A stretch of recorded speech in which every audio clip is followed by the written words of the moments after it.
को मंडे के दिन सुधरवाएंगे, ठीक है। हाँ, 16 संस्कार वगैरह था। टेस्ट का क्वेश्चन उसको ही मंडे को करवा देंगे, ठीक है।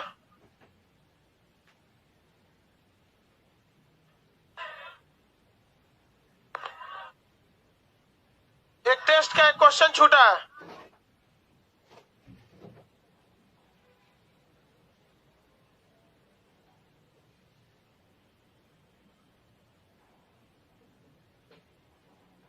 हल्ला नहीं करो भाई। एक आदमी खड़ा होकर बोलो ना क्या कह रहा है।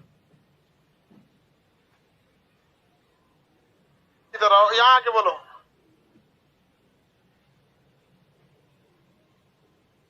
गेट लेट से खुलता है। कितने बजे गेट खुला है? अरे यार आधा घंटा पर 8 बजे। तुम लोग तो 8 बजे किस लिए चले आते हो लोग? चलिए देखते हैं आगे आप कहाँ पर। Santosh Yadav good morning. चलिए जल्दी आप लोग लाइव हो जाइए, आवाज बढ़ाइए। पीछे एक स्पीकर जुड़वा दीजिएगा उन सबको। इस बार लॉकडाउन में सब कनफोड़ आ गया है सब। उन लोग का थोड़ा सा कान गड़बड़ हो गया है।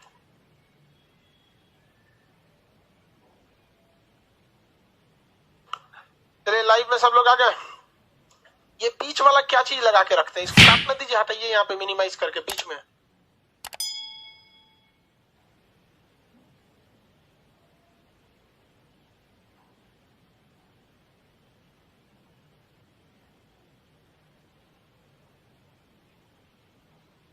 ये नालंदा है कि नवादा? कैमरों में घुस के क्या कर रहे हैं?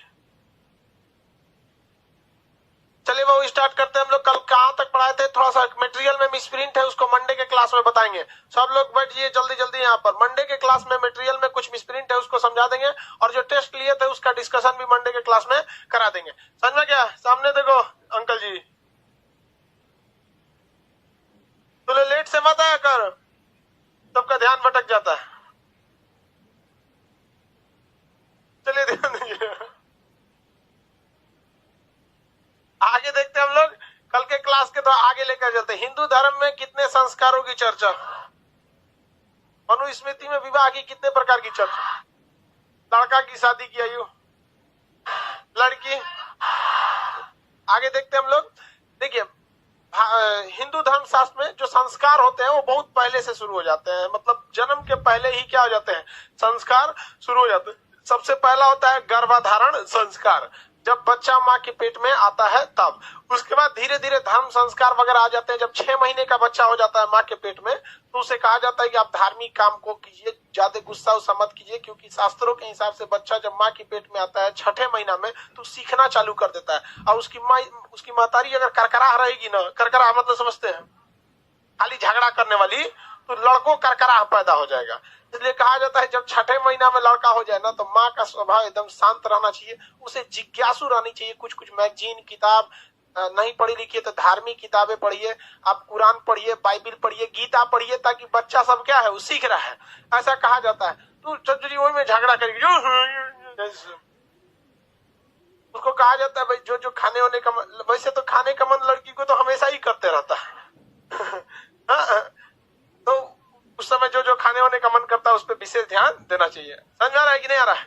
किसी को कोई दिक्कत नहीं है? तो ये संस्कार थे। अब कुछ प्रकार के ऋण की चर्चा थी। ऋण कितने प्रकार के थे? 3। कितने प्रकार के ऋण होते थे? 3। एक ऋण होता था देव ऋण, एक देव ऋण, दूसरा ऋषि ऋण और तीसरा पितृ ऋण। देव ऋण, ऋषि ऋण और पितृ ऋण, 3 प्रकार के ऋण की चर्चा थी। हमें देवताओं ने यहाँ पे भेजा है, हमें उनके प्रति भी कुछ काम है। सारे जीवों पे हमें क्या करना है? आदर की भावना रखना है।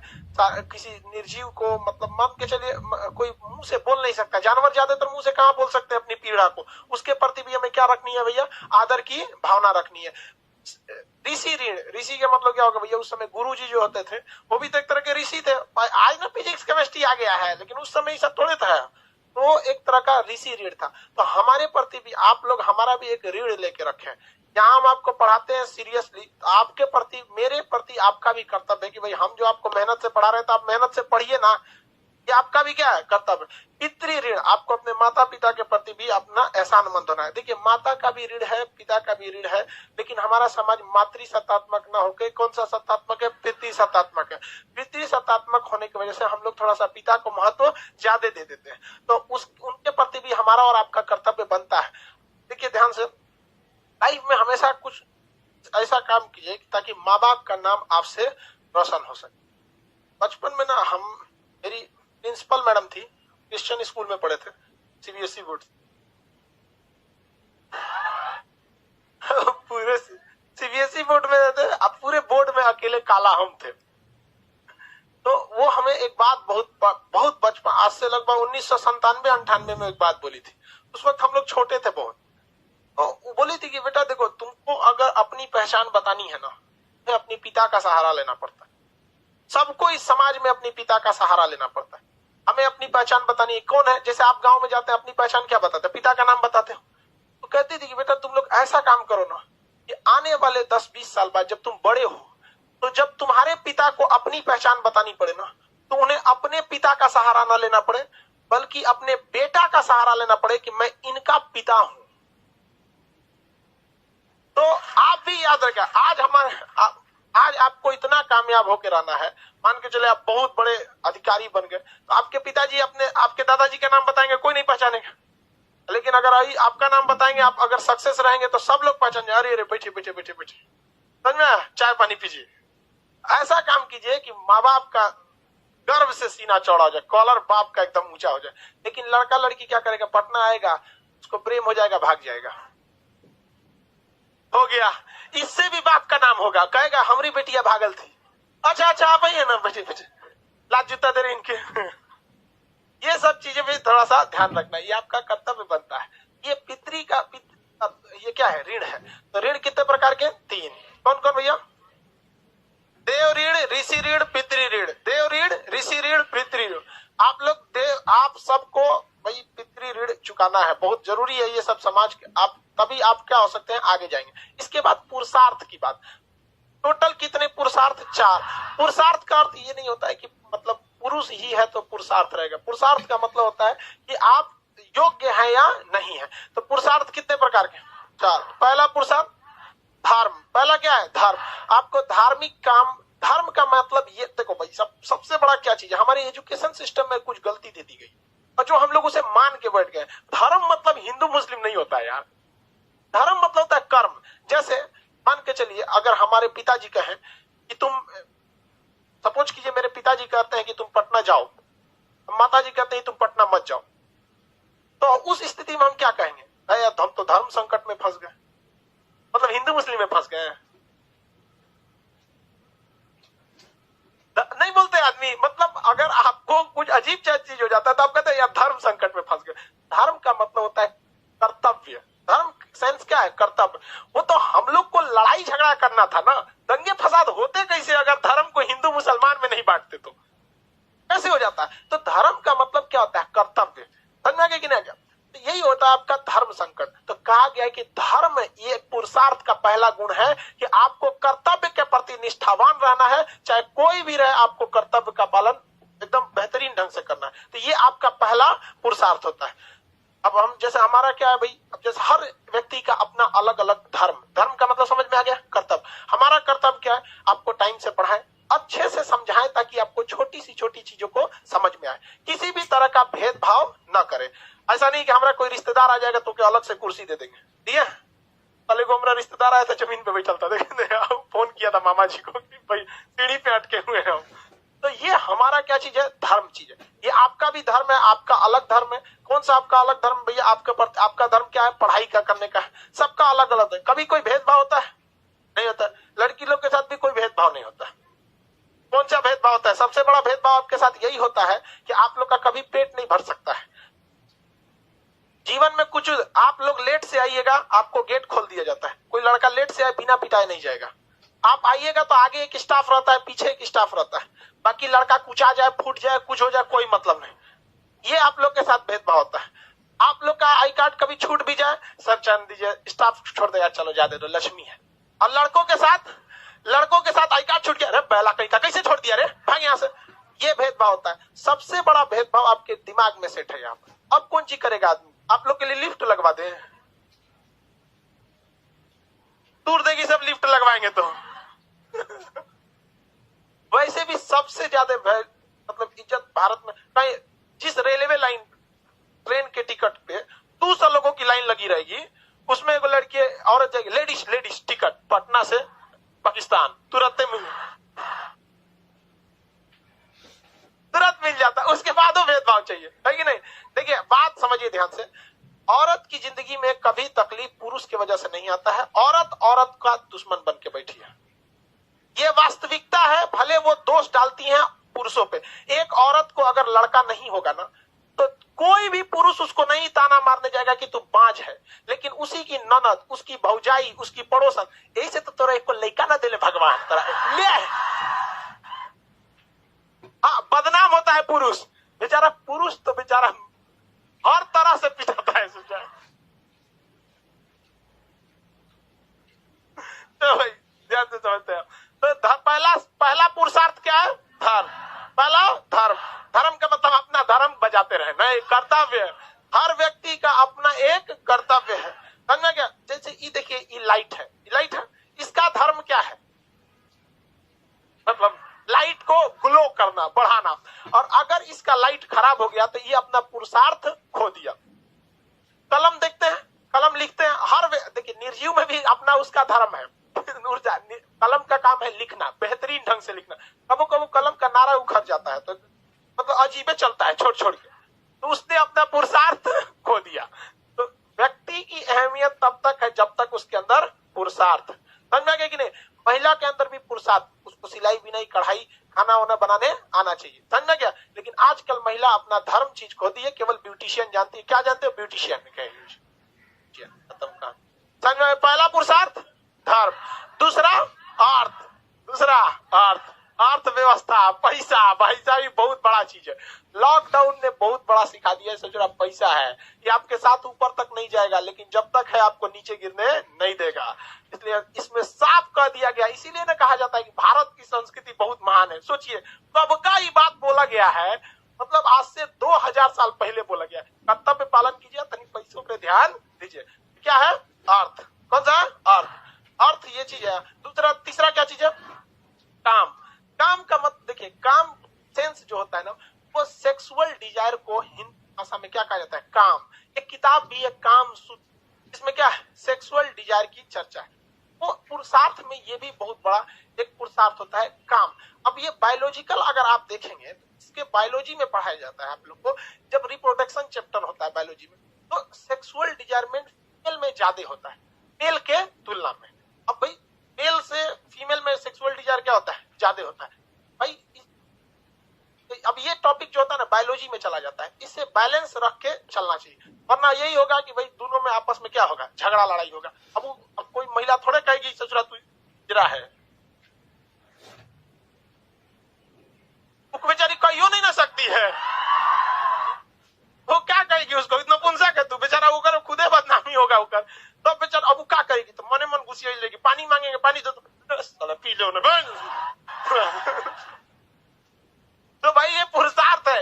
ये आज हिंदुस्तान में एक सर्वे के हिसाब से 30% लोग के अंदर ये प्रॉब्लम है, और हिंदुस्तान में एक सर्वे के हिसाब से 30% से जो मतलब झगड़े लड़ाई का कारण ये भी बन जाता है। समझ में आया कि नहीं आ गया? तो ये बायोलॉजिकल चीज है, बायोलॉजी में इस सब के बारे में हम लोग को पढ़ना है। तो ये काम का अर्थ समझ में आ गया? ये काम मतलब अलग चीज होता है। देखिए धर्म, धर्म का मतलब किससे संबंधित है? कर्तव्य से। काम का सेंस मतलब इसके भैया सेक्सुअल डिजायर से। उसके बाद क्या चीज होता है भाई? मोक्ष।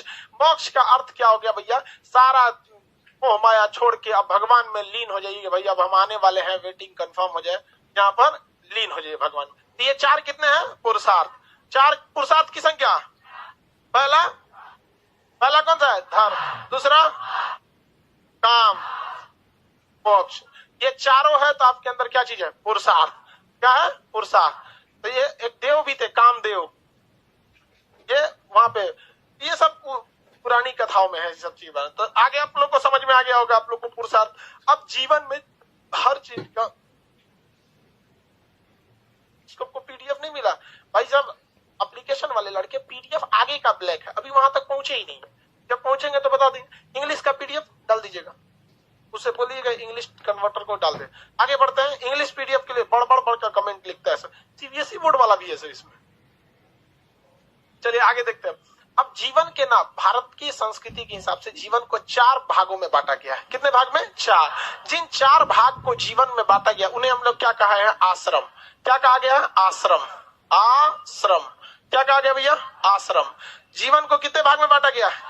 आश्रम। इसमें शुरुआत के 5 साल तक आपको छूट दिया गया है। जब आप जन्म से लेकर 5 ईयर के ओल्ड रहते हैं, मतलब 5 साल तक रहते हैं, तो आपको कहा जाता है कि आप अभी बालक हैं, इसलिए इसे कहा जाता है बाल्यावस्था, या इसमें आप अभी शिशु हैं, शिशु अवस्था है। यहाँ पर इसमें आप अपने माँ बाप के गोद में खेलते रहिए, रिश्तेदार लोग के बाबू बाबू बबनी है झुनझुना बनते रहिए। यहाँ पर समझ में आ गया कि नहीं आ गया?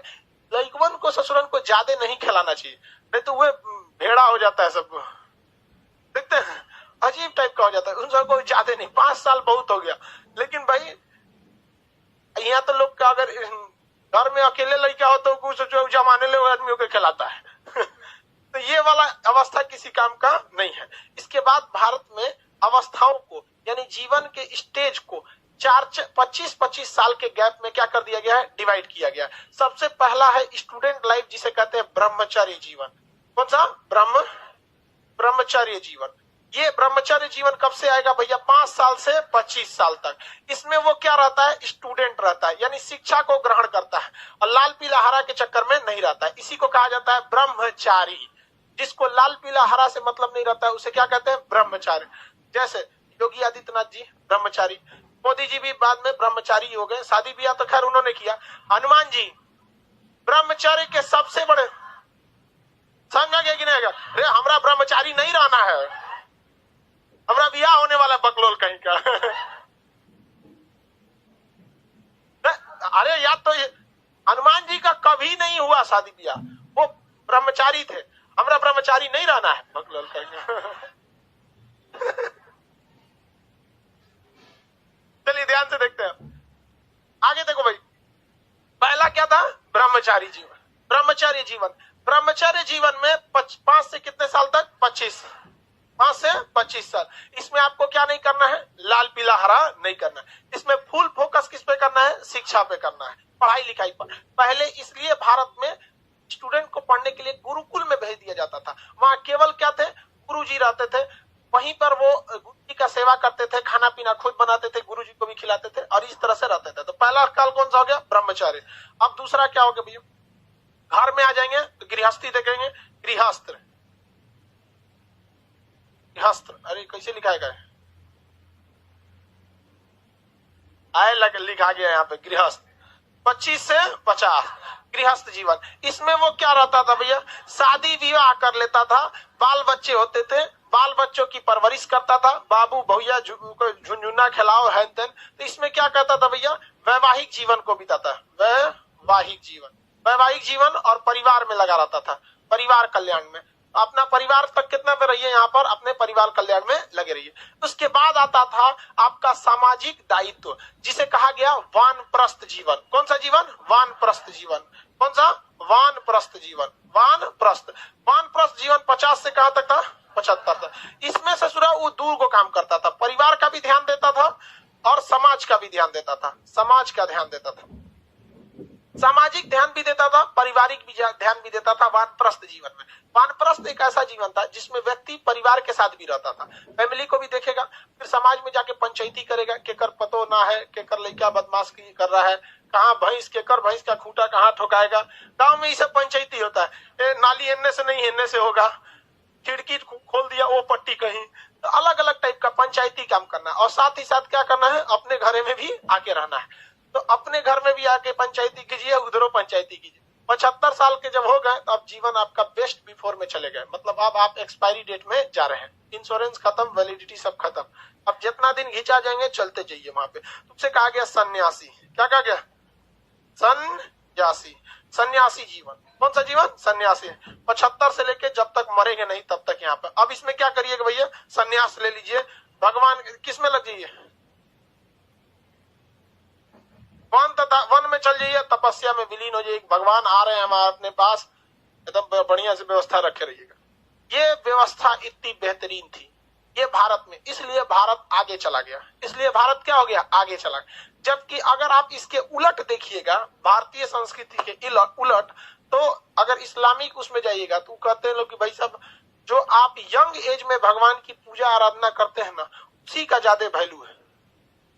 वो वहां पे क्या है, उलट है भाई, उसका वो हम लोग का कल्चर में है ही नहीं है, हम लोग की तो कल्चर यहाँ पर। तो ये हम लोग ने सिस्टमेटिक ढंग से बनाया, जिसमें कोई सिस्टम किसी दूसरे पे ओवरलैप नहीं कर रहा है। मतलब जब वो स्टूडेंट है तो उसे राजनीति और धार्मिक कार्यों से दूर रखना है। आज आप देखिए यहाँ पे ब्रह्मचर्य जीवन में, लेकिन स्टूडेंट लाइफ में 3-4 चीज बड़ी खराब काम करती है। एक राजनीतिक चीज, एक धार्मिक चीज, एक लाल पीला हरा के चक्कर में आप पड़ जाते हैं। वो ये सचुरा तीनों चौपट कर देता है। और इत्तेफाक देखिए ये तीनों आप में है। आपको भी धार्मिक चीज में बड़ी मजा आता है, हाई कैसे कर दिया, ऐसे वैसे हो गया। राजनीति में आइए, राजनीति कोई किसी के काम नहीं आता है।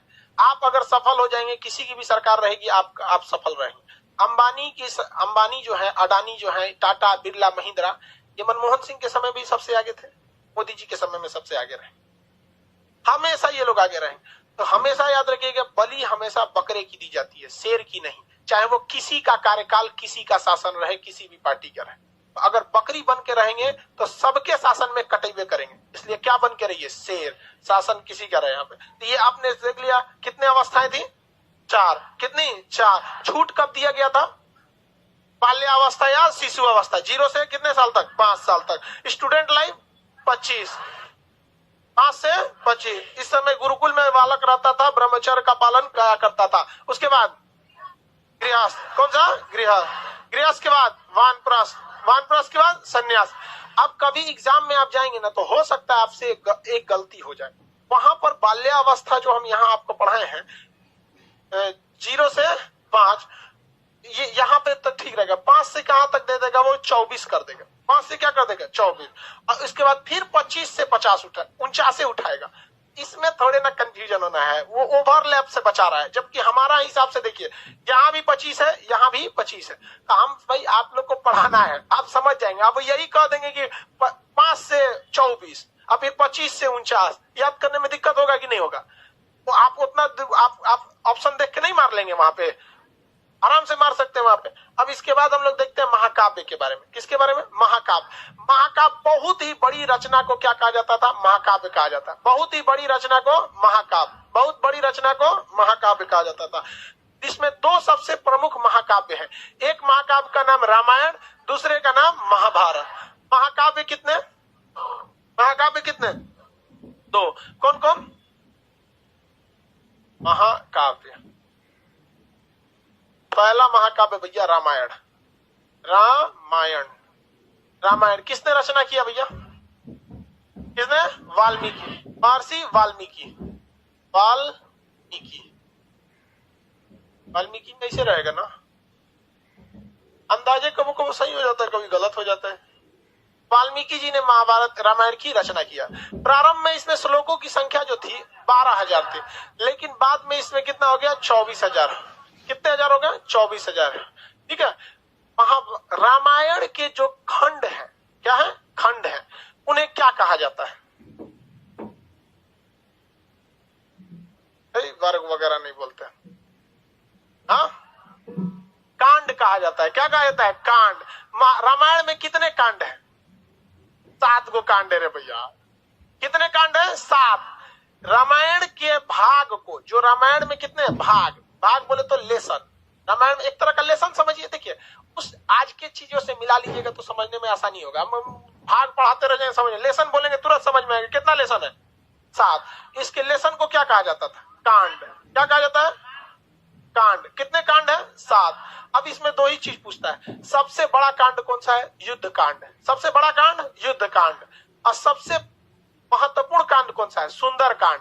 कौन सा कांड, सुंदर कांड। अक्सर देखते होंगे पंडित जी आते होंगे, क्या है भैया, तो सुंदर कांड हो रहा है, यज्ञ वगैरह होगा बहुत बड़े पैमाने पर, और पंडित जी एकदम लय में गाएंगे एकदम बढ़िया सुंदर कांड। समझ में आ गया कि नहीं आ गया। तो रामायण के खंडों को क्या कहा गया, कांड। कितने कांड है, सबसे बड़ा कांड युद्ध कांड। कौन सा कांड, युद्ध कांड। कौन सा कांड? युद्ध कांड। मटेरियल में नहीं लिखा होगा तो आप लोग लिख लेंगे वहां पे कांड में। और सबसे महत्वपूर्ण कांड सुंदर कांड। कौन सा कांड? सुंदर कांड। कौन सा कांड भैया? सुंदर कांड। आप लोग भी अपने घरों में सुंदर कांड वगैरह करा सकते हैं। पूजा पाठ अच्छी चीज है, पूजा पाठ कराना चाहिए। कम से कम जोने बहाने जिस दिन तक पूजा रहता है आदमी कम से कम वो दिन कोनो गलत काम नहीं करता है। सबसे बड़ा तो फायदा इंस्टेंट दिखता है, आगे हो ना हो लेकिन कम से कम उस दिन आदमी कुछ नहीं करता है। जिसके घर में हरि कीर्तन होता है या यज्ञ वगैरह होता है, या मुस्लिम में जिनके घर में कुरान खानी होता है, कम से कम वो उस दिन कुछ गड़बड़ नहीं करता है। भाई आज पूजा पाठ है बताओ यहाँ पे ये कांड। अब देखिए महाभारत रामायण जो है ना, ये तो है भैया क्या चीज? एक काव्य है, लेकिन एक्चुअली ये रामायण एक लीला है। क्या मतलब समझते हैं? Match fixing. पहले से रामायण में हर चीजें क्या थी? फिक्स थी। लेकिन हमारे देश की शिक्षा व्यवस्था इतनी चौपट कि हमें और आपको समझने का मौका ही नहीं दिया और इसे एक धार्मिक किताब बन के रख दिया। रामायण को अक्सर कहा जाता है राम लीला। देखते हैं ये राम जी की क्या थी? लीला थी। राम जी की क्या थी? लीला। अगर आप इसके छोटे से छोटे चीजों को अगर आप समझेंगे, कोई भी चीज को अगर समझेंगे, छोटे से छोटे चीज को, तो आज के जीवन में आपको बहुत सारी चीजें सीखने को मिलेगी। अच्छा ये बताइए, राजा दशरथ जी की पत्नी थी, वो कौन सी पत्नी थी जिन्होंने रथ में उंगली डाल के उनसे वचन मांगे? कौन थी? कैकेयी। उन्होंने क्या कहा था राजा दशरथ जी ने? कि हम तुम्हें एक वरदान देंगे। बदले में उन्हें क्या कहा? कि हम उचित समय आने पर आपसे क्या मांगेंगे? वरदान। याद रखिएगा आज के जीवन में अगर आप किसी से कमिटमेंट करते हैं तो तुरंत पूरा करवा लीजिएगा। ऐसा मत कहिएगा कि उचित समय आने पे हम तुम्हारे लिए करेंगे, वरना आने वाले समय राजा दशरथ जी की मृत्यु का कारण भी बने थे राम जी का वनवास। कौन बर्दाश्त करेगा वहां पे? राम जी का। लक्ष्मण जी को तो वनवास नहीं था, वो तो साथ में चले गए थे, भाई के स्नेह में चले गए थे कि नहीं?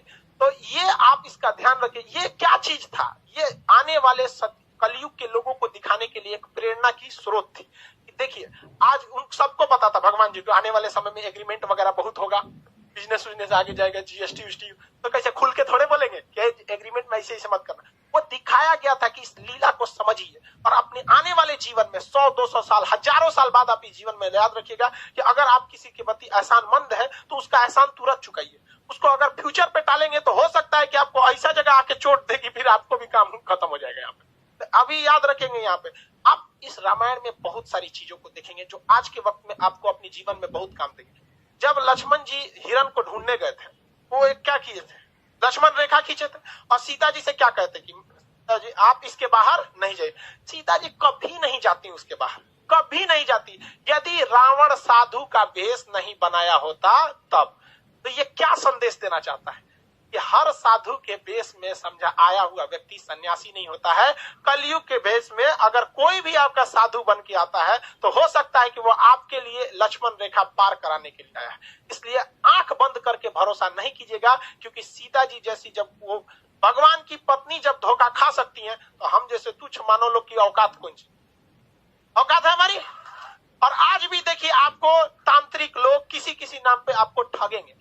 ये एक लीला है, लेकिन हमारी सिस्टम में जब अंग्रेज आए थे तो इस तरह से पढ़ा के गए कि हमारे और आपके दिमाग पे एक ताला मार दिया कि बौद्ध ग्रंथों में कुछ भी है तो आप इसे नहीं पढ़ेंगे, क्योंकि आपके दिमाग पे ताला मारा गया है कि आप हिंदू हैं, आप मुसलमान हैं, आप सिख हैं। अरे भाई महात्मा बुद्ध ने कह के गए थे क्या कि हमसे तुमको कोई भी बौद्ध लोग ही हमसे अपनी तमन्नाओं को मांगना या हमारी मन्नत मांगना, अगर कोई मुस्लिम या हिंदू हमसे कोई प्रार्थना करेगा तो हम पूरा नहीं करेंगे। क्या मर्यादा पुरुषोत्तम राम कहते क्या कि अगर हमसे कोई सच्चे दिल से मुस्लिम अगर हमसे अपनी प्रार्थना करेगा उसने मुसीबत में तो हम उसकी पूजा नहीं, प्रार्थना को नहीं सुनेंगे, कहेंगे भाग तू मुस्लिम है, क्या कहेंगे? नहीं। लेकिन हम लोग 200 साल तक अंग्रेजों के गुलाम रहे। देखिए मुगलों के वक्त में भी हमारी संस्कृति आँच आई थी, मुस्लिम शासक के वक्त आई थी, लेकिन उन लोग की सोच दूरदर्शी नहीं थी, वो केवल हमारे सामाजिक क्षति की। लेकिन जब अंग्रेज का शासन आया ना, मेंटली बर्बाद कर दिया सब, जिसका खामियाजा आज भी हमें भुगतना पड़ता है। जबकि ये साफ संदेश था राम जी का कि देखिए हमारी खुद की पत्नी भी धोखा खा सकती है, तो आप आदमी किस दे। इसलिए जब कभी भी कोई धार्मिक चीज में अगर आए तो उसे एक बार जांच परख लीजिएगा। हम ये नहीं कहते कि सब गलत है, लेकिन जांच परख जरूर लीजिएगा। जब लंका में जाया जा रहा था तो लंका में जब जाने के वक्त में भी देखिएगा, जब वानर लोग पुल बना रहे थे, वानर लोग क्या बना रहे थे? पुल बना रहे थे, तो उसमें गिलहरी भी ईंटा लेके ढोती थी सब। अब गिलहरी की औकातें कितना है, इतनी ईंटा लेके घूम रहे थे। देखो बंदर उठा के फेंक दिया गिलहरी को, भाई यहाँ से डिस्टर्ब करने आई है यहाँ पे। तो राम जी के पास गिरी थी और उसको तो चोट लग गया। राम जी अपने उंगली से ऐसे सहला दिए थे, तो गिलहरी के ना पीठ पर आप देखेंगे ना 3 ठो निशान होता है।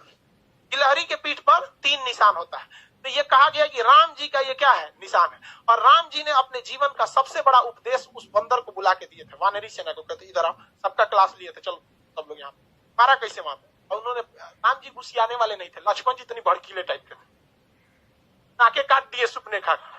आज भी हर लड़की किसी भी लड़के को प्रपोज करने से डरती है, क्योंकि उसको याद है ससुरा हमरा एक बार रामायण के समय लक्ष्मण जी काट दिए थे। लड़का डरता है कि कहीं तमाचा मत मार दे, लड़की डरती है नकिए मत काट। खैर ये मजाक वाली बात थी, इसको सीरियस नहीं ले। तो राम जी ने क्या कहा था, देखो मायने ये नहीं रखता है कि तुम कितना किए हो, मायने ये रखता है तुम कितना कर सकते हो। बंदर लोग जो है वानरी सेना, तुम्हारी क्षमता ज्यादा है, तुम बड़े बड़े पत्थर को उठा सकते हो, लेकिन गिलहरी ने उतना बड़ा पत्थर उठाया जितनी इसकी औकात थी। इसलिए अगर कामयाब होना चाहते हो तो ये मत सोचना आज के समय में कि तुमने कितना पढ़ाई किया, बल्कि अपने आप से पूछना कि आज हम कितना पढ़ सकते थे। समझा गया? इसलिए हम आज भी इस गिलहरी को अपने पास रखते हैं। जिस दिन हमको थकान होने लगती है, हम इसको देखते हैं तो राम जी की बात याद आती रहती है कि ये मरा हुआ जिंदा इसमें रहेगा। हमको आज भी जब भी थकान होती है तो हम इसको देखते हैं, याद आती है। जिंदगी में ये मत सोचना तुमने कितना किया, सोचना कि तुम कितना कर सकते थे। समझा है कि नहीं? आज हमारा 6 मिलियन हो गया, 6 मिलियन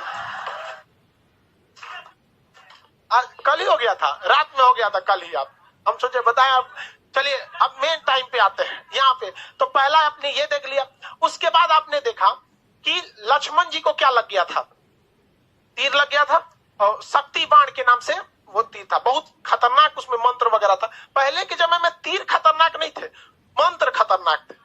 उसको कुछ पढ़ के मार देता था रावण वगैरह, मार यहाँ पे। तो आप जरा देखिए, राम जी के अपने भाई को जब तीर लगा था, तो राम जी विष्णु भगवान के अवतार थे। एक बार राम जी उस तीर लगे हुए जगह पे हाथ रख देते तो क्या वो जख्म सही नहीं हो जाता? हो जाता कि नहीं? लेकिन राम जी तो भैया ठहरे भगवान।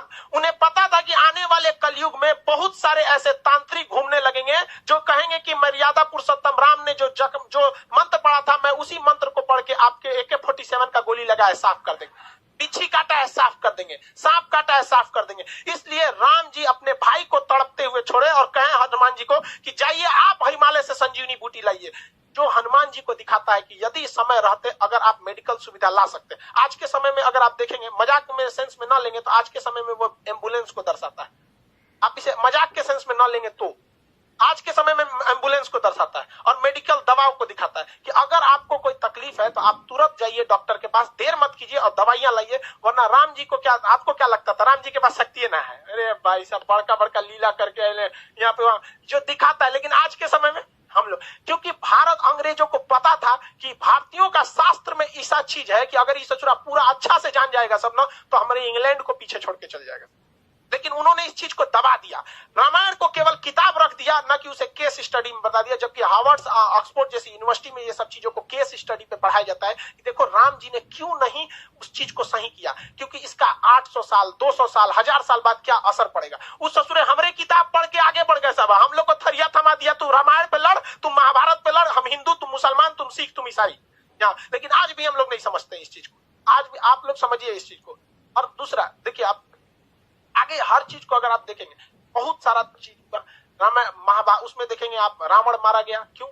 अपने भाई को क्या किया था, बता दिया था। एम्बुलेंस को दर्शाता है और मेडिकल दवाओं को दिखाता है कि अगर आपको कोई तकलीफ है तो आप तुरंत जाइए डॉक्टर के पास, देर मत कीजिए और दवाइयां लाइए। वरना राम जी को क्या, आपको क्या लगता था राम जी के पास शक्ति ना है? अरे भाई साहब, बड़का बड़का लीला करके यहाँ पे जो दिखाता है। लेकिन आज के समय में हम लोग, क्योंकि भारत अंग्रेजों को पता था कि भारतीयों का शास्त्र में ऐसा चीज है कि अगर ये सचुरा पूरा अच्छा से जान जाएगा सब ना, तो हमारे इंग्लैंड को पीछे छोड़ के चल जाएगा।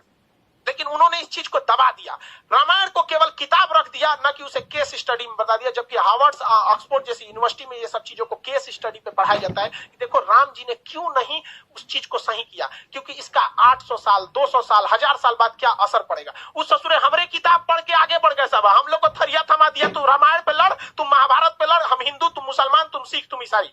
लेकिन आज भी हम लोग नहीं समझते इस चीज को, आज भी आप लोग समझिए इस चीज को। और दूसरा देखिए, आप आगे हर चीज को अगर आप देखेंगे, बहुत सारा चीज रामायण महाभारत उसमें देखेंगे आप, रावण मारा गया क्यों? अपने भाई को क्या किया था, बता दिया था। जबकि रावण नहीं मारा जाता अगर वो अपने भाई को नहीं बताता कि मेरी नाभि में अमृत। इसलिए ये क्या दर्शाता है, ये यही दर्शाता है कि अगर आप किसी राज को चाहते हैं छुपा लेना, इसका सबसे अच्छा तरीका है कि किसी को न बताएं। क्योंकि अगर आप अपने करीबी को कोई राज बताते हैं तो करीबी का भी कोई ना कोई करीबी होता है। इसलिए अगर आप चाहते हैं तो किसी को न बताएं, स्पेशली महिला को तो बताइए मत। आप बुरा मानिएगा लेकिन ये चीज हकीकत है। किसी महिला को बताइएगा ना, हाई बात मत बताना, तो अपनी सहेली को बताएगी और उसको भी कहेगी किसी को बताना नहीं, और वो पूरा लॉज पीट देगी, हल्ला, सबको यही बात कहा जाएगा किसी को बताना नहीं। पहले के वक्त में मीडिया नहीं था तो महिलाएं ही मीडिया का काम करती थी। कोई खबर पहुंचाना है, एगो दादी को कह दो, पूरा मीडिया का काम हो। तो इस चीज को आप समझिए, ये केस स्टडी है। राम जी बड़ा बड़ा लंका जलाया गया, ये हुआ सारा चीज, लेकिन जब वनवास काट के जब वो घर आए तो घर पे आए तो सबको पता है कि सीता जी 83 दिन तक लंका में थी। लेकिन रावण को श्राप भी तो था कि अगर वो सीता जी को गलत नियति से टच भी करता है तो भस्म हो जाए, था कि नहीं था? पूरी दुनिया जानती थी कि सीता जी एकदम पवित्र है। लेकिन जब वो अयोध्या पहुंची तो राम जी लोगों ने सवाल उठा दिया कि सीता जी को अग्नि परीक्षा देनी पड़ी। सवाल उठाया गया था कि नहीं उठाया? तो राम जी कभी नहीं चाहते थे कि वो अपनी पत्नी को, जगत जननी माँ सीता को, वो अग्नि परीक्षा में बैठाएं।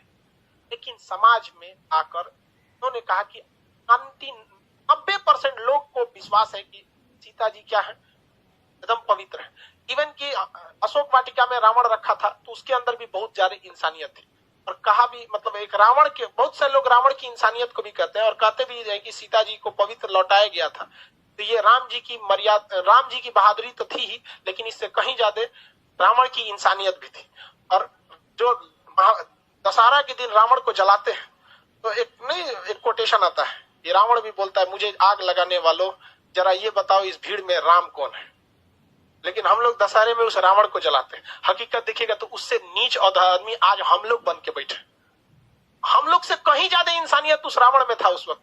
लेकिन राम जी अयोध्या आए ना तो 90% लोगों को पता था, 90% लोग खुश थे कि आज हमारे मर्यादा पुरुषोत्तम राम आ गए। लेकिन उस समय भी लोगों की कमी नहीं थी, लोग की कमी उंगली उठाने की नहीं थी। लोगों ने भगवान पर उंगली उठा दिया और भगवान ने सोचा कि चलो ना हम अग्नि परीक्षा दे देंगे, जगत जननी माँ सीता तो पवित्र ही है, अग्नि परीक्षा में क्या हो जाएगा, सफल तो हो ही जाएंगे। हुआ भी वही, माँ सीता अग्नि परीक्षा में बैठी और कहा गया भैया अगर पवित्र रहेंगी तो आग नहीं जला पाएंगी और अब अपवित्र है तो आग जला देगी। क्या सीता जी को आग जला पाई थी? नहीं। लेकिन हुआ क्या उसके बाद, जब सीता जी आई तो रो दी। ये दुनिया से मतलब नहीं था, ये राम आपसे मतलब था। राम जी आपने ही जब हम पे कह दिया अग्नि परीक्षा के लिए तो ये दुनिया मेरे किसी काम के नहीं। वो धरती माँ से जन्मी थी और धरती माँ में समा गई। जो क्या दर्शाता है कि जीवन में आप कितने भी बढ़ जाइएगा लोग आप पे उंगलियां जरूर उठाएंगे। जब राम जी को नहीं छोड़ा लोगों ने उंगली उठाने में तो हमारी और आपकी क्या औकात है। और ये यही बताता है कि राम जी अगर उन 10% लोगों को डांट देते ना, चल भाग यहाँ से, तो माँ सीता को अग्नि परीक्षा नहीं देनी होती। लव और कुश को छोड़कर माँ सीता कभी नहीं जाती, बचपन में बेचारे रोते रह गए। इसलिए अगर 2 कौड़ी के लोगों को अगर खुश करने के चक्कर में रहेंगे तो आपका अपना जीवन बर्बाद हो जाएगा। राम जी का पूरा परिवार बर्बाद कर दिया इन 2 कौड़ी के लोगों ने यहाँ पर। इसलिए जीवन में याद रखिएगा, जब भी आगे बढ़ेंगे लोग आप पे सवाल उठाएंगे। लेकिन हमारे अंग्रेजों ने ये बर्बाद कर दिया। आज किसी मुसलमान को कहिएगा ना रामायण की तुम्हें पाठ सुनाते नहीं सुनेगा। और इवन कि आपको अगर कोई कुरान की बात सुनाएगा तो आप अगर दूसरे धर्म के तो आप भी नहीं करें। ये कोई किसने ये जहर बोया हमारे अंदर, किसने? हाँ भाई साहब, ये 200 साल जो अंग्रेज गए सब ना, अंग्रेज भाई साहब बहुत दिमाग वाले थे। वो लोग को पता था कि भाई साहब तलवार की ताकत से, देखिए मुगल जब आए थे सब तो वो तलवार से लोगों को काटे थे सब, और अंग्रेज आए सब तो कलम से लोगों को काटा गया। और वो खुद लिख के गए थे, the power of pen is more than the power of sword. कलम की ताकत तलवार से ज्यादा होती है। हमारा वैचारिक नपुंसक बना के चले गए सब अंग्रेज। हमारी शिक्षा व्यवस्था को बर्बाद कर दिया और इससे लड़ने का काम किया था राजीव दीक्षित ने। और इसमें किसी न किसी की चाल थी जिन्होंने राजीव दीक्षित को आकस्मिक मृत्यु कर दिया और जो हमारे वैचारिकता को एक ग्लोबल लेवल पर ले जा रहे थे। तो खैर आप भी समझते हैं, इस सब चीज में मत पड़िएगा। धार्मिक चीजें गलत होती है लेकिन हम लोग इसके शिकार हुए हैं। हम लोग को शिकार बनाया गया है ये अंग्रेजों ने। नजरों को समझ में नहीं आता, धीरे धीरे विकास होगा। लेकिन आप अगर समाज को देखेंगे ना, तो समाज का एक ऐसा हिस्सा है जो अब इस सब चीजों से हट रहा है। उसे नहीं मतलब है कि धार्मिक चीजें क्या है, हिंदू सिख ईसाई क्या है, वो अब इंटेलेक्चुअल पे जा रहा है। लेकिन समाज का एक हिस्सा ऐसा भी है जो ससुरा इसमें और ज्यादा क्या होते जा रहा है, बनते जा रहा है। अगर आप पढ़े लिखे हैं, आप इस चीज को समझिएगा। तो रामायण क्या है, एक तरह की लीला है जो बताता है कि भाई साहब आप सबको संतुष्ट नहीं कर सकते।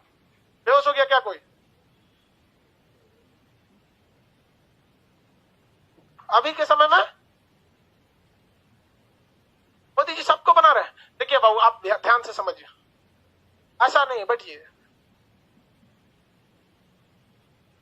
देखिए आप, अगर आप पॉलिटिकली देखिएगा तो शायद हम और आप भी अगर प्रधानमंत्री रहेंगे ना, तो शायद बहुत मुश्किल हो जाएगा हमारे और आपके करने के लिए। क्योंकि वहां बैठे हुए आप लोग, अब जैसे सोचिए, वहां बैठे आपको बैठने के लिए सीट नहीं मिला है, यहाँ लड़के जमीन पे बैठे हैं, आपकी शिकायत है गेट खोलना, लेकिन सब अपनी शिकायत जानता है, किसी को पता हमारा सामने तकलीफ कोई चीज। तो जब आप एक बड़े लीडर हो जाते हैं ना, एक, और रही बात मोदी जी की, कहते हैं कि मोदी जी भी मतलब ये कर रहे हैं, सबसे बड़ा इस देश में करप्शन का काम किसने किया था? अंग्रेजों ने किया था। देखिए ध्यान से, उन्होंने किस तरह से चोट किया था। उन्होंने क्या किया कि जब भारत में कहीं भी गलत काम होता था और कोई भी व्यक्ति उस गलत काम के खिलाफ आवाज उठाता था, तो उसके घर को जला देते थे सब अंग्रेज, और उनको अंडमान निकोबार में ले जाके फांसी दे देते थे सब। और ये काम उन्होंने 200 साल तक किया।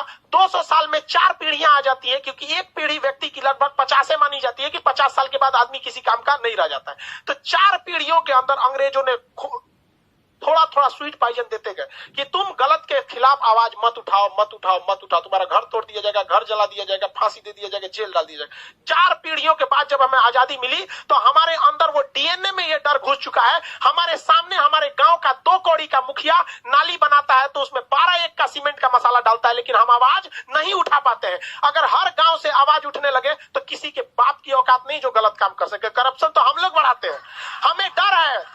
हम सवाल उठाते हैं अपने प्रधानमंत्री पे, हम सवाल उठाते हैं मुख्यमंत्री पे, अपने पे सवाल उठाएं कि हमारी औकात नहीं है कि हम अपने मुखिया के सामने आवाज उठा सके। और ये जो लोग कहते हैं करप्शन वाले, ये गांधी को गाली देते हैं। गुलामी में वही गांधी था जो अंग्रेजों की महारानी के खिलाफ आवाज उठा दिया था कि तुम गलत हो, और हम लोग अपने मुखिया के खिलाफ आवाज नहीं उठा पाते। ये वैचारिक नपुंसक बना के चले गए अंग्रेज हमें। ये हम आप उठा सकते हैं? आपको नहीं पता आपके गांव में ऐसे मुखिया ने गलत काम किया, सड़क का पैसा लूट लिया, आपके सामने लिखा, लेकिन पूछ सकते हैं? नहीं पूछ सकते। आप पूछेंगे क्यों? नरेंद्र मोदी से, क्योंकि पता है कि वो कुछ नहीं कर सकता। आपको लोकतंत्र में रहते हैं, लेकिन मुखिया के सवाल नहीं पूछ सकते। जानते हैं मुखिया कल को उठवा लेगा आपसे, उठवा लेगा कि नहीं उठा लेगा? आप नीतीश कुमार को गरिया देते हैं क्योंकि जानते हैं कि वो बेचारा, उनका संविधान ने हाथ बांध के रखा है, कुछ नहीं कर सकता। अपने गांव के वार्ड मेंबर को कुछ नहीं कर सकते। उठा लेगा, राते को धो देगा, 4 लाठी शांत दे देगा, और सब गांधीगिरी निकल जाएगा वहां। जिस दिन भारत के 120 करोड़ 130 करोड़ लोगों के 260 करोड़ हाथ एक साथ अगर उठ जाए करप्शन के खिलाफ, किसी के बाप की औकात नहीं है जो भारत माँ का 1 रुपया लूट के दिखा सके। लेकिन हम लोग क्या कर सकते हैं? हमारे जैसा टीचर ज्यादा जान फड़फड़ाएगा तो मरवा देगा सब, सोच रहा हमरों को। ज्यादा राजीव दीक्षित भी अंग्रेजों के खिलाफ ऐसे ही उड़ रहे थे। वो 200 साल पहले की चीजों को उठाए थे, हमारे उड़ा देगा सर। यहाँ पहले ही 6-7 गो बम चल चुका है। लेकिन ऐसा नहीं है हमारे। आप देखिए, बम चलने से पहले भी जो मेरी विचारधारा थी और आज भी वही है। हम जितना हो सके अंग्रेजों ने जो जहर दिया था उसको निकालने का हम काम करेंगे। आखिरी सांस तक जब तक रहेगा, इन अंग्रेजों की जो वैचारिक गतिरोध हमारे साथ दे के गए हैं उसे निकालने का कोशिश करेंगे। एक भी भारत माँ के संतान को अगर हम सही रास्ते पे लाएंगे तो हम समझेंगे मेरा जीवन सफल हो गया। ये आपका कर्तव्य बनता है, आप इसे आवाज उठाइए। और आज कोई कुछ नहीं कर सकता है यार, कोई कुछ नहीं कर सकता है। अरे भाई, अंग्रेज जब हम लोग लड़ के गुलामी ले लिए, गुलामी से आजादी हो गई, तो मुखिया कौन चीज? लेकिन आप इसके खिलाफ आवाज नहीं उठाते हैं। आवाज तब उठाइएगा जब आप अपने गांव को सुधार सकते हैं, तब जब आप अपने गांव को सुधारने में तकलीफ होती है। अरे देश के प्रधानमंत्री को देश सुधारने में कितनी तकलीफ है, बहुत टाइम लग। किसी की बात करते हैं, हमको मोदी जी से कोई एक वीडियो बनाए थे हम, लड़का कमेंट किया था, सर आप मोदी जी के भक्त हो गए। तो एक लड़का उसका रिप्लाई दिया था, कल वाला वीडियो देख लो। हम मिडिल वाला काम नहीं करते, हाँ या ना। जब जब कोई गलती सरकार से होती है, किसान आंदोलन चीज, हम सीधा विरोध कर देते हैं। चाहे अगर गलत है तो गलत, सही है तो सही। बीच वाला रास्ता हम अंग्रेज वाला काम नहीं करते हैं, नहीं होता है। आप भी आवाज उठाइए। आप मेरे ख्याल से आप रामायण समझ गए। हाँ, इसको कहानी मत समझिए। क्या है ये? लीला है। समझ आ गया लीला? तो कहते हैं राम लीला। तो ये रामायण में कितने कांड है? सबसे बड़ा कांड, सबसे प्रमुख कांड, सबसे प्रमुख कांड। अब दूसरा देखते हैं हम लोग रामायण के बाद महाभारत। कौन सा? महाभारत। रामायण महाभारत को किसने लिखा? महाभारत की रचना वेद व्यास। वेद व्यास। अब इसको ट्रिक क्या है याद रखने का? कोई गोला खींच लीजिए। पृथ्वी भी क्या है? गोल है। इस पृथ्वी पे सबसे बड़ा युद्ध कौन था? महाभारत। कितने दिन चला था? 18 दिन। हर दिन एक और लेसन लिखा जाता था। इसी लेसन को कहा गया पर्व। रामायण के लेसन को क्या कहा गया? कांड। और महाभारत के लेसन को क्या कहा गया? पर्व।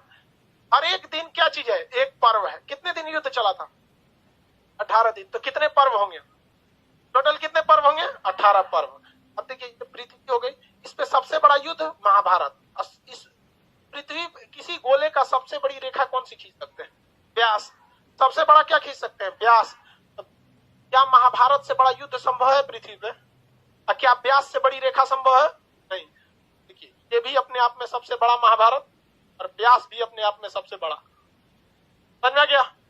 वरना लड़का कंफ्यूज रह जाता है कि इसको ये वो पता है कि वाल्मीकि एगो थे, एगो वेद व्यास थे, एगो रामायण थे, एगो महाभारत थे। ये कंफ्यूज किया जाता है, लिखा कौन किसको। इसलिए पृथ्वी सबसे बड़ा युद्ध महाभारत, सबसे बड़ी रेखा वृत्त पे व्यास। तो महाभारत की रचना किसने किया? कितने दिन युद्ध चला? युद्ध कितने दिन चला? 18 दिन। तो टोटल इसमें लेसन कितने हैं? लेसन को क्या कहा गया? पर्व। क्या कहा गया? पर्व। कितने पर्व हैं? 18 पर्व। कितने पर्व हैं? 18। महाभारत में पहले के वक्त में बहुत कम श्लोक थे। महाभारत में प्रारंभ में श्लोकों की संख्या कितनी थी? 8800। प्रारंभ में श्लोकों की संख्या कितनी थी? 8800। प्रारंभ में श्लोकों की संख्या 8800। इसे कहा जाता था जीतने का नियम कानून। जीतने का नियम। संहिता का मतलब क्या होता है? जीत जाना। संहिता का मतलब कानून। संहिता का मतलब कानून। जैसे आचार संहिता चुनाव का कानून, सिविल संहिता शादी ब्याह का कानून, दंड संहिता पुलिस कैसे थूरेगी इसका कानून, उसी को दंड संहिता कहते हैं। उसी तरह जय मतलब विजय, जय मतलब विजय, तो विजय संहिता, जय संहिता, जीतने का नियम कानून। महाभारत में हर चीज दिखाई गई। अरे भाई साहब, छल कपट तो सोचा गजब गजब। लेकिन ये क्या दिखाता है? वो भी यही दिखाता है कि भाई अगर आप सच्चाई के रास्ते पे हैं, आप उस सच्चाई के रास्ते को पाने के लिए छल कपट कर सकते हैं। तो टोटल कितने श्लोक थे? 8800। उस समय इसका नाम क्या था? जय संहिता। क्या नाम था? जय संहिता। अभी श्लोक की संख्या 1,11,000 हो गया है। कितना हो गया है? 1,11,000। 1,11,000 श्लोक हो। ठीक है। हालांकि एग्जाम में आपको ज्यादातर 1 लाख ही देगा। इसमें टोटल कितने पर्व हैं?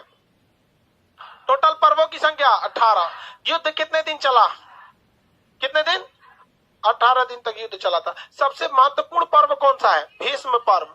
कौन सा पर्व है? भीष्म पर्व। कौन सा पर्व? भीष्म पर्व। भीष्म पर्व को ही क्या कहते हैं? भागवत गीता। क्या कहते हैं? भागवत गीता। भीष्म पर्व को क्या कहा जाता है? भागवत गीता। इसको शॉर्टकट में लोग क्या कहते हैं? गीता। क्या कहते हैं? गीता। कोर्ट कचहरी में कसम खिलाया जाता है, हम गीता पर हाथ के कसम खाते हैं, हम कुरान पे हाथ रख के कसम खाते हैं, बाइबिल पे कसम खाते हैं। कसम एक रस्म है। इस्लाम धर्म में कहा गया है जैसे हम कि जो ज्यादा कसम खाता है ना वो बहुत ज्यादा झूठ बोलता है। इस्लाम धर्म की बात है। ठीक है। हर धर्म से क्या कीजिए ना, कुछ कुछ मेन चीज निकाल लीजिए जो आपको काम आएगा। हाँ, इसमें इधर से रहेगा।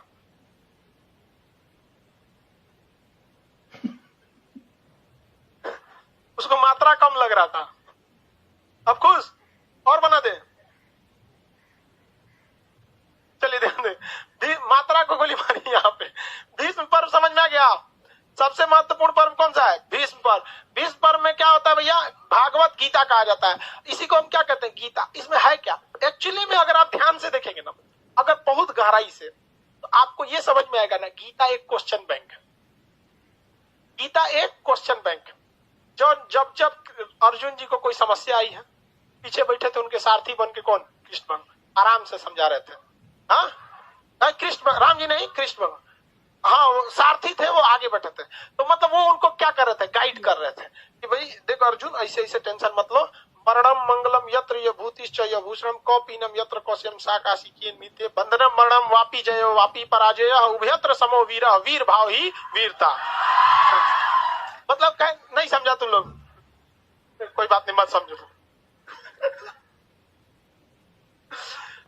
बंधनम मरणम वापी जयो वापी, बंधन हो या मरण हो, बंधनम मरणम वापी जयो वापी, जीत हो या हार हो, उभयत्र समो हो, इन दोनों ही परिस्थितियों में, उभयत्र समो वीरः, वीर भाव ही वीरता, इन दोनों परिस्थितियों में वीर हमेशा एक समान रहते हैं और वीर भावना ही वीरता कहलाती है। यानी अगर तुम्हारे घर में अगर किसी की शादी हो रही हो और तुम्हारे घर में किसी की मृत्यु हो गई हो और अगर तुम वीर हो तो तुम दोनों ही परिस्थितियों में समान रहोगे, जीत हो या हार हो दोनों परिस्थितियों में समान रहोगे। क्योंकि अगर तुम जीते गए तो इस धरती को भोगोगे और अगर इस धर्म युद्ध में लड़ते लड़ते अगर तुम मारे जाते हो तो तुम पृथ्वी को छोड़कर स्वर्ग को भोगोगे। इसलिए निसंदेह तुम अर्जुन इस धर्म युद्ध में लड़ो, क्योंकि यह युद्ध धर्म युद्ध है। फिर भी बता दिए, धर्म का मतलब जाति नहीं, कर्म का बात है। वो दोनों के गुरु से द्रोणाचार्य के खिलाफ लड़ा जा रहा था। सोचिए, स्टूडेंट मार दिया गुरुजी को। हालांकि द्रोणाचार्य को तो हटाया गया था छल के द्वारा, वो अश्वस्थमा हतोहता करके हाथी वगैरह, तो खैर वो अलग बात थी वहां पे। लेकिन वो क्या कह रहे थे कि जब बात सच्चाई की आती है ना तो एकदम क्या करो, लड़ो वहां पे। और वही सबको भी एगो कहता है। तब महाभारत वगैरह में बहुत बहुत उससे और बड़ा है महाभारत। गीता वगैरह समझ में आ गया। सबसे बड़ा पर्व कौन सा? भीष्म। सबसे बड़ा पर्व भीष्म पर्व। रामायण के भाग को क्या कहा जाता है? रामायण के भाग को टोटल कितने कांड है? सबसे बड़ा कांड, सबसे महत्वपूर्ण कांड सुंदर कांड। भीष्म पर्व का आज का नाम क्या है? गीता या भागवत गीता, गीता या भागवत गीता। समझ में आ गया? महाकाव्य की संख्या कितनी है? 2। महाकाव्य की संख्या 2। आगे बढ़ जाए। टोटल जो साहित्यिक स्रोत थे वो आपको लगभग हमने कंप्लीट कर दिए। आप ध्यान से देखेंगे साहित्यिक स्रोत कितने टाइप के थे।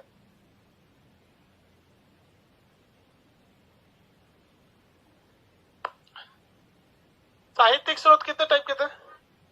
2। एक कौन सा था? धार्मिक स्रोत।